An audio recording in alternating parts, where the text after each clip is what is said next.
পঞ্চম দফা নির্বাচনের শেষ মুহূর্তে ব্যাপক উত্তেজনা গোঘাট ব্লকের আনুর দুর্গাপুর ৩৬ নম্বর বুথে।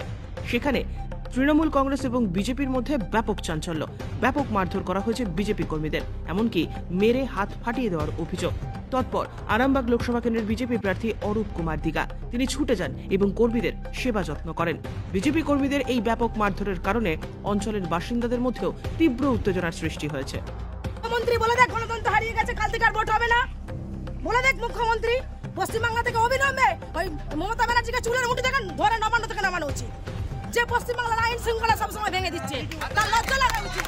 অভিযোগ করছেন মহিলাদের গায়ে হাত দেয়, হাত দেওয়া উচিত। কোন হিসাবে উচিত আপনারা বলে দিন।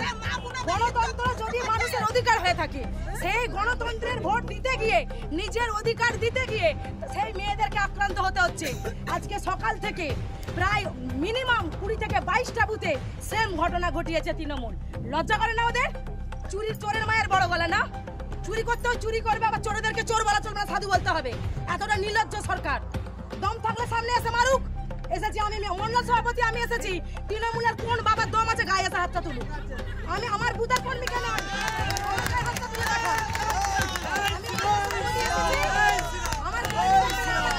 দেখা, আমি মার খেতে এসেছি তার বুথে। তার মানে বলতে যাচ্ছে অভিযোগ যেটা করা হয়েছে সম্পূর্ণ মিথ্যে। তৃণমূল মানেই অভিনয়, তৃণমূল মানেই মমতা ব্যানার্জি নাটক দেখেছেন, সম্পূর্ণ নাটক। কোনো আমাদের ভারতীয় জনতা পার্টির কর্মীরা কোনো ঝুট ঝামেলায় কখনোই যায়নি। বিশেষ করে দুর্গাপুর,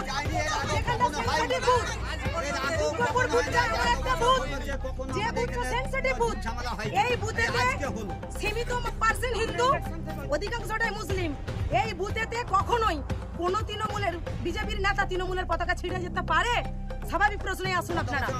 অথচ এখানে তৃণমূলের নেতাদের খুব অধ্যত্ত হয়ে গেছে যে তারা আমার কর্মীকে মারছে।